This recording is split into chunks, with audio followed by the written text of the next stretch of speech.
Hi guys, welcome back to the second part of my devlog. Consider this video as a moment of relax and just enjoy it together with me.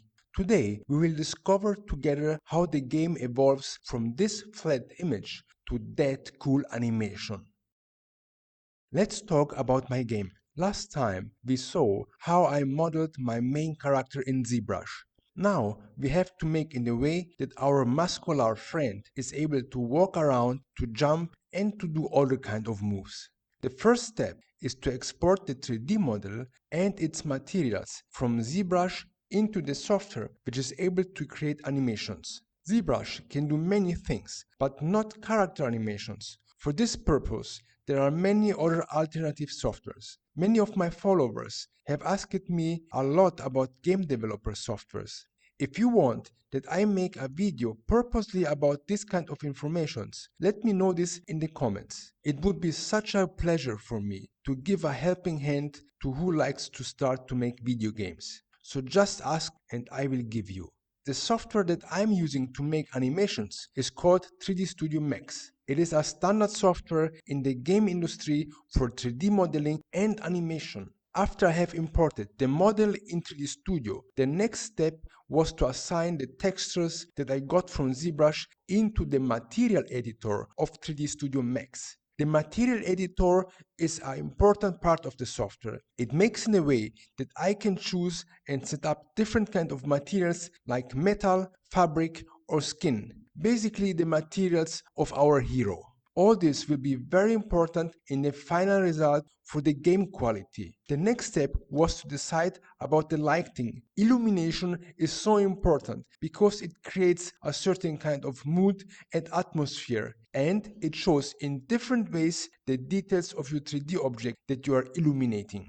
One of my passions is photography. I love to take pictures of animals. This is not the first time that I have to work with lights. The difference is that now I do it inside a software, but basically it's the same. I like a lot how the player character looks like with the lights that I have added. I have added a light from the top, but also one from the back with blue color. This makes sure that it looks somehow mysterious and interesting. Lovely.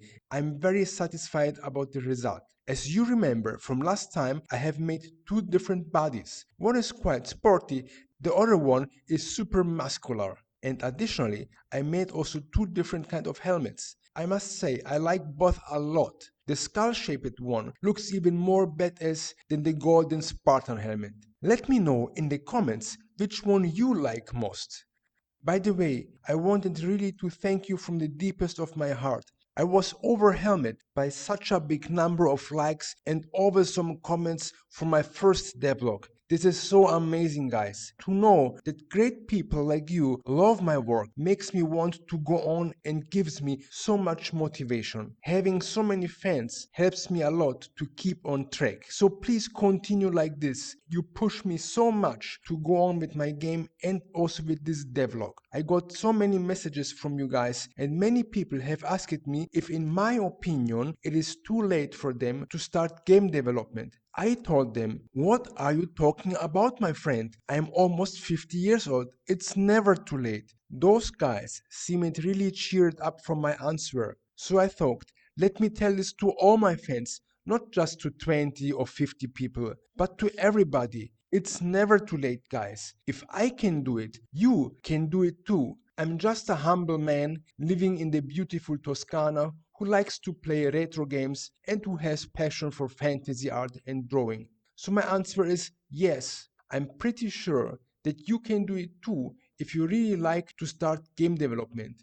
Guys, don't demotivate yourselves with your own hands. Do not doubt about yourselves. I guarantee you that if you take it seriously, you can absolutely do it and succeed. Young or old, it does not matter. What matters is your passion and dedication. Asking how can I start to make a video game is already a very big step. So keep going like this, guys. Let's go on with the game. After the light setup, the next step was to set up the bones for our big friend. Without bones, you can't animate a character in the 3D software. In 3D Studio Max, you have several possibilities. One is through biped, which is a sort of skeleton, or you can choose the standard bones, or my choice was the cat system, which is quite similar to biped. Cat has really many amazing settings. However, it crashes as soon you touch a wrong button. This slows down the process, and I'm always scared if I should click a certain kind of button with a certain kind of combination. It's like defusing a bomb, guys. It's crazy, so you must be really very careful what you are doing.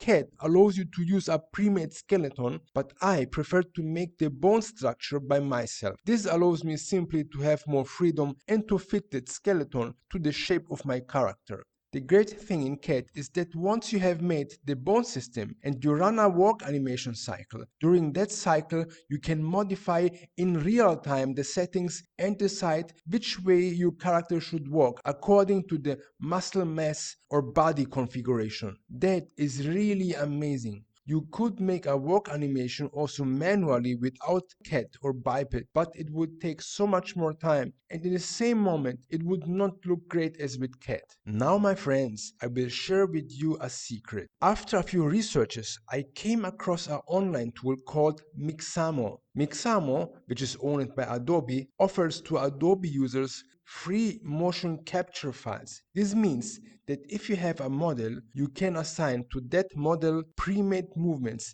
That is really a great tool and a time saver. It works only for biped characters. This means if you have a horse or a dog or any kind of animal with 4 legs, it will not work. And additionally, depending by the character, it delivers sometimes a good result, but sometimes also a bad result with errors and mistakes. But overall, I really love that tool. It can make also very silly things, as you can see.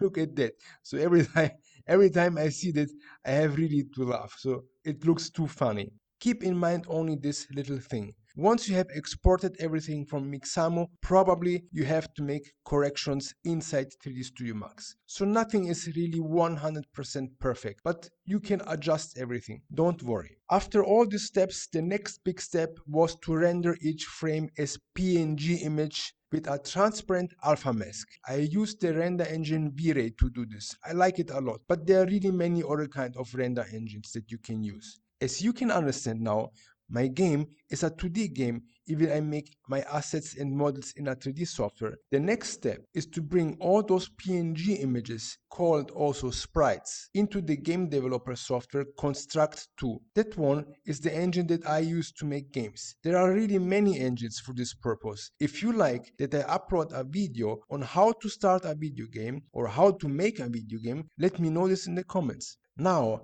in Construct 2, I'm going to group all my different animations to code the sprites in the way that whenever I press a certain button or a certain key, the hero is able to idle, jump, or run. Of course, those are really the basics. Later on, I will add even more animations and many more moves. I wanted to have 2 different kinds of walk cycles, a running one and a slower one, let's say a boss-like walk. It fits perfectly to this guy. This walk animation tells to the enemies, if I catch you, I will kick your ass to send you back from the hole you came from. It fits perfectly to my character. I think all this is a great progress that I did. Now we have given life to our character.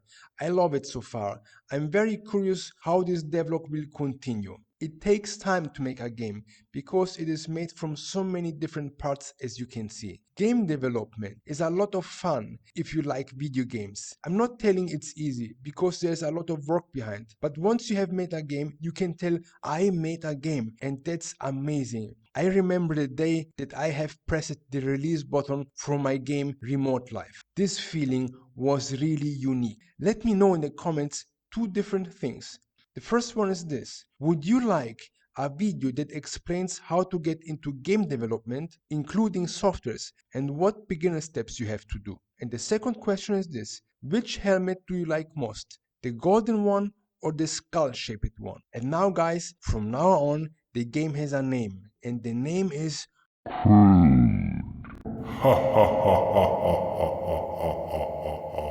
There are several reasons why I have chosen this name. It is a very short name, and I was searching for something very short. I think it sounds quite good and gives you really the feeling of a universe full of strong warriors horrible and scary creatures which are just waiting for you and to fight with you. It sounds really like a place with no mercy.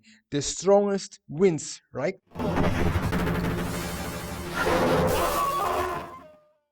It was such a pleasure to talk to you once again. Please like the video and subscribe. This would motivate me so much to go on with my game and the devlog. For you, it's a small click, but for me, it means really a lot. See you next time. Bye bye.